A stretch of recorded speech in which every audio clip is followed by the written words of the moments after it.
Welcome to Energy Stew. This is Peter Roth, your host, and we're going to be looking into the future and maybe into the past and understand the deeper nature of who we really are and what we're really doing next, and be surprised by a lot of things that we're going to hear. And that's because we're speaking to a woman who is connected to deep sources of consciousness, of information in the universe. And that's Patricia Cori. Patricia, welcome. And I also want to talk about the book that I'm interviewing you about, because you've been on the show before with other books. And this is a great new one called The New Sirian Revelations. And this all started in 1996, and there's a lot in your book about the origin of your journey and how you were swept into it by standing in the right place. Let's call it the right place at the right time. Definitely.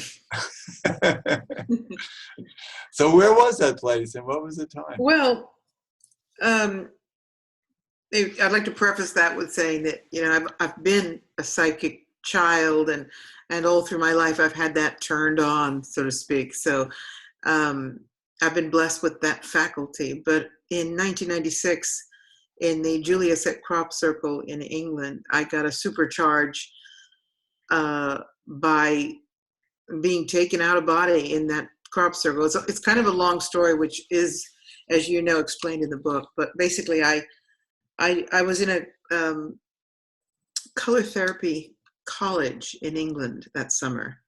And I woke up in the middle of the night at 4 a.m., which is the witching hour, as you might gently call it, because that's when I always hear these messages. And I woke up at 4 o'clock in the morning and I saw myself flying over Stonehenge and a spiral, big, huge spiral next to Stonehenge in the field next to it.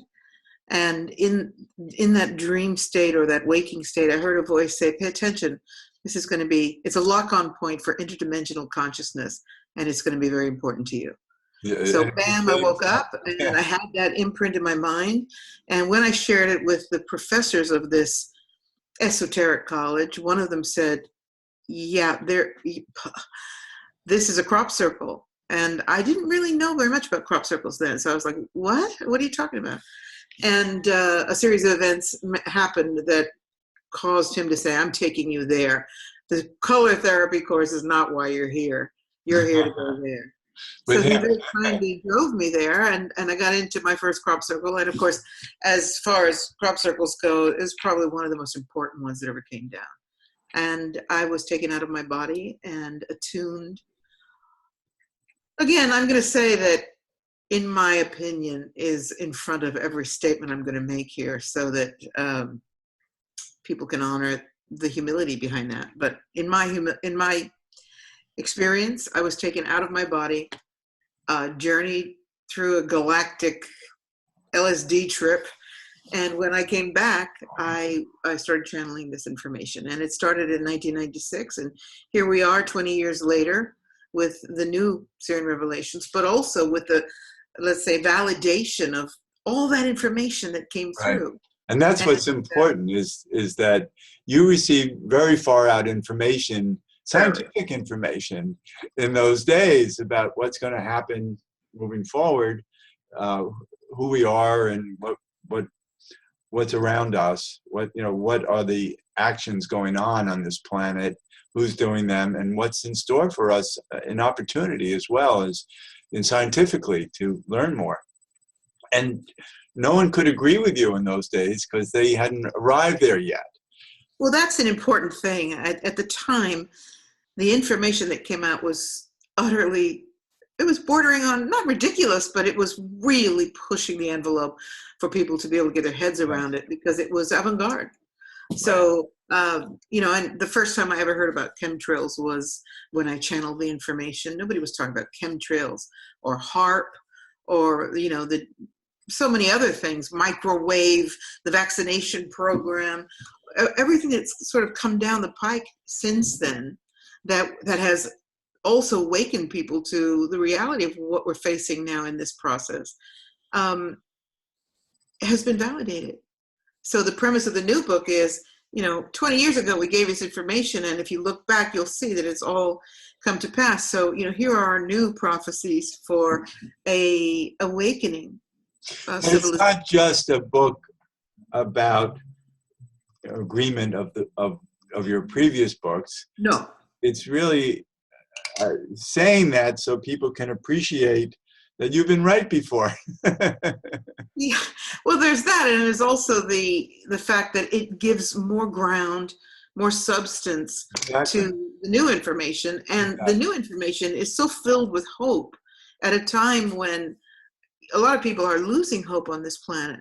So, there's a closing line in the book that says, "I haven't been wrong yet." Right. So, right. And yet, what we're looking at is mind-blowing, as it was with your earlier work, and people didn't understand, how can you say those things? And then they came true. So now you're saying other things, and a lot of it is also known by other people who are channeling and have resources in the universe too.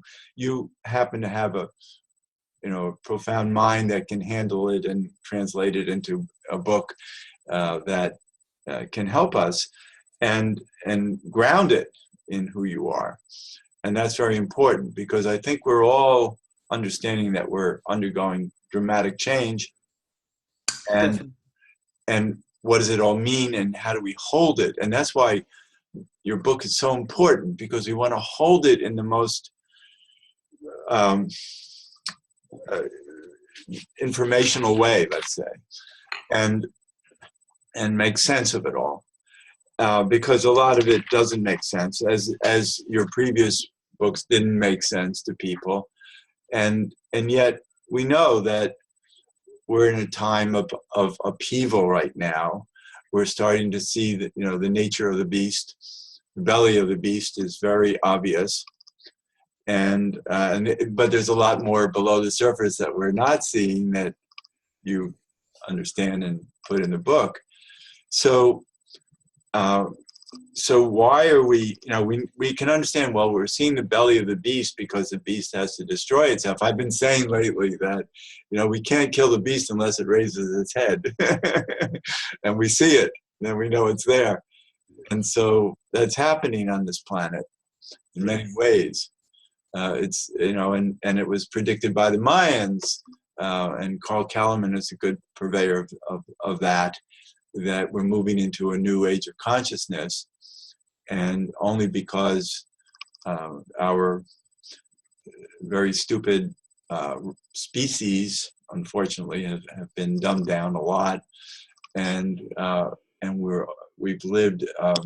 Our history is based on corruption and greed and all kinds of abuse. Well, yeah, but let's not forget that our history is also based on the betterment of humankind, and we've had wonderful moments of enlightenment on the planet. We have cyclical experiences. Right. But let's just say that. But we definitely appear to be in a valley as far as the potency of this dark force. Well, let me just say that I don't believe it's a mistake, and our souls have chosen to be here throughout this history. Yeah. And our souls have grown dramatically, and we've increased the light of the universe because we've been here struggling for the light. Yeah, and I do want to say, you said that a lot in the book is impossible to understand, or something of that nature. And actually, I'm not sure I agree with that, because people are really getting this book hugely, even much more than the earlier books. Yes. Because they have that experience of 20 years of all of that information coming to pass, and such a vibrational shift that we're all going through. And so in some ways, even though the new information is really, it's really hyper physics, people seem to be getting it much, much quicker and more comfortably. Yes, but it's a much larger segment of the population getting it. That's right, exactly. But there's still an even larger segment of the population that has no idea. Well, yeah, but there's a large segment of the population that doesn't have any idea about a lot of things. Exactly. Just, Well, just plugged into the matrix, hook, line, and sinker. Yeah. And it'd be nice to see, as our numbers increase, Yes. see some big numbers of people shifting. And of course, the matrix and the system is doing everything possible to keep people in obedience and slavery. And, starting with the cell phone, a great tool. And then, a lot of pharmaceutical drugs, dumbing down the population, dumbing down the education system, and all kinds of other attacks on the human spirit. But we are rising. And Yes. that the message, one of the prevailing messages in the new book is we are rising. Well, it's happening at a solar system level. That's right. It was explained to me a year ago, sitting down with an astronomer who actually has a connection with NASA. So he said they agree with him about this, that our solar system and surrounding suns have been shifting in the stream of the galaxy, where we've moved to a position where in much more direct sight of the center of our galaxy. Mm-hmm. And that's able to stream energy towards us that we've never had before. Well, we're closer to the photon belt, first of all, for people that aren't familiar with that terminology. And second, the NASA is clinging to the scientific explanation that the Sirian High Council gives us in the metaphysical explanation, Good. Which is our solar system. It's the sun, it's the solar system that's ascending, not just human beings who keep referring to the ascension of the soul and spirit, but it's the entire solar system that's moving into the fourth dimension and on. And so what NASA's giving us, dribbles of what NASA really knows and what they're giving us about the scientific idea of what's happening, is a very dry and limited depiction of what the council is giving us and has been giving us for 20 years about the sun ascending, passing through its ascension cords and moving into the next dimension. But let's not be frightened that we're going to lose our sun. No, we're not losing it at all. No, in fact, in those 20 years, we've had science come forward with what the council said back then, which was that, what you understand as black holes is not at all what they are. Black holes are not vortices of intense magnitude of magnetism where everything gets sucked in and destroyed.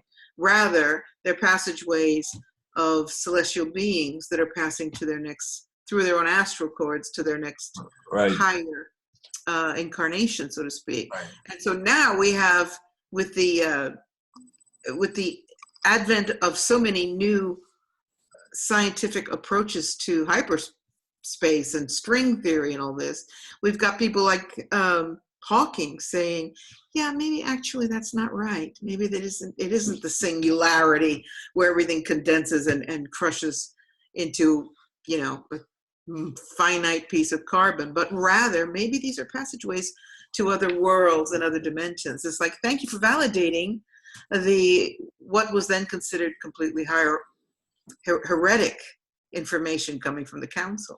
Right. So that's so exciting to see it being validated by science. Well, yet science has a long way to go. Definitely. And what we are trying to achieve here is the merging of spirit and science. And I think that's what this book is doing. Right. And yes, and on many levels, you're talking about so much of our history in the book, as well as what it's brought us to. And, as you relate to the fact that we're still in this time of control by the system, and how limited our knowledge is of what is actually going on in the universe on all levels, in terms of other beings, in terms of other sciences that we have no idea about, that actually our government has known, or levels of our government have known about for a long time. and there's so much that people haven't been exposed to at all. And so what is, so there's your book is just full of opportunity. I'm glad you love it.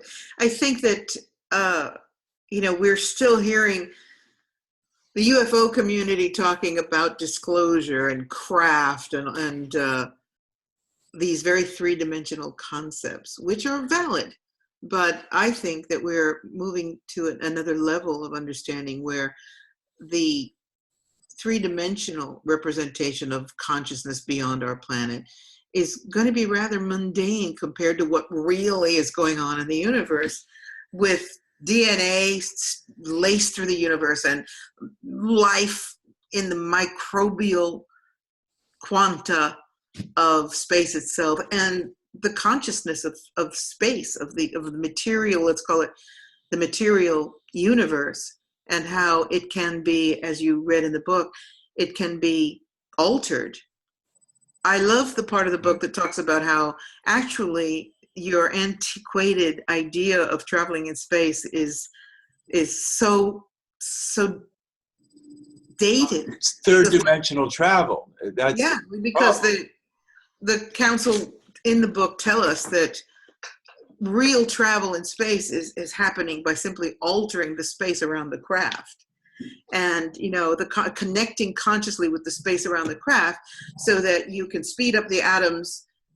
We know that when you speed up atomic substance, it gets agitated and it heats up and expands. And when you cool it down, it shrinks, calms, and shrinks. So the council is saying you simply, the drivers of these craft are simply telepathically connecting to the substance of the universe.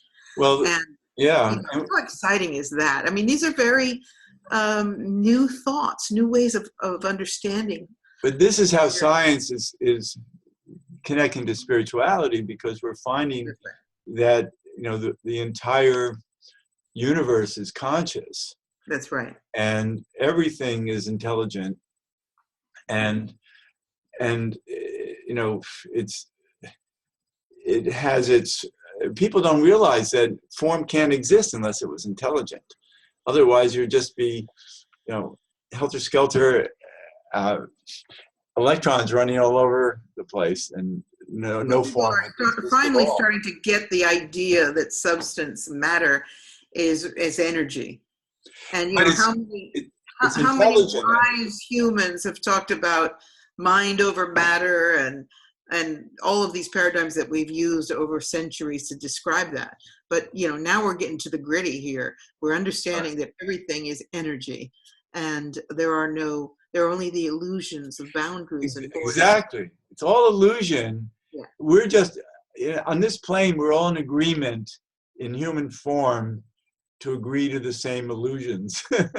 Yeah. Well, maybe not all. Well, some of us maybe understand that these agreements are self-limiting. Exactly. And so that's really the point, is that the more spiritual people can connect into more mind of the universe and change reality that way. Yes, and we're seeing that happen, and we're seeing also the planetary bodies. Well, I just had an interview yesterday. We were talking about how the planets themselves are dramatically changing. So when we talk about Earth changes and we're all in a flutter about that, I like to remind people that several planets are demonstrating new energies, new behaviors. Saturn's rings are mutating. There are planets that are developing atmospheres. Yesterday I heard that Venus has developed a sort of a tail, an energetic flare, if you will. And the council say it's because the planets are lining up and linking electromagnetically more profoundly, so that when the sun passes through this vortex, the planets are lined up to go through. And in the book, you talk about the music of the spheres, and it's so, I've always believed that we are patterned by, the planets and, a moment of birth, whatever that musical note was of the planets, we attune to, our soul attuned to, and we don't realize how complex this music is to create the patterns of personality that we're born into. And so this all changing in our solar system also is shifting the patterns of our own consciousness because of let's call it, because of the music of the spheres. And our sun in particular is attuning probably the most powerfully, and everything is like the conductor. And the planets are all the different instruments, and we're the result of that. Yeah, well, everything has music, and all of the Sirian information has always been very musical in its depiction. That's they beautiful. talk a lot about the symphony of life and the music of creation, and I love that because it's a very beautiful way to describe energy. And we have to respect that. We see people doing experiments like at Damanhur in Torino, where they're attaching plants to special musical devices and hearing the song of trees, the song of flowers. They can hear it, they can record it. That's beautiful. And of course the song of the whales and dolphins, which I've spoken about so much. Yes. And how they're weaving the music of the oceans. And Right. then of course our own music, each individual has a musical pattern and a melody. And Yes. how exciting that we're starting to hear these things. And can work with it. Exactly. And understand it and harmonize it better. Yeah, the Syrians, in one of the books, they said, they were talking about Atlantis, so it must be Atlantis Rising. They said, back in Atlantis, when you were so close to the earth that you could lie down on the grass and put your ear to the earth and hear the heartbeat of Gaia. Wow. And I believe that we are starting to hear again. Despite all the mechanisms that want to that completely detach us and hook us into the buzz of technology, a lot of people are starting to hear again. And it's because they're listening again. Well, but that's also because of these other energies that are happening in our solar system and from the galaxy that is pushing it. It's in divine order that we change now, and it's been predicted again, from the Mayans 1,000 years ago or so. They understood that this decade would be a dramatic shift. I think a lot of systems recognize that, like even the Tibetans, when the Dalai Lama said he's the last Dalai Lama. Yeah. And the Native Americans have spoken a lot about this time and the foretelling of what would evolve. And it's always a period of darkness before we reach the light. And I think we're at the last.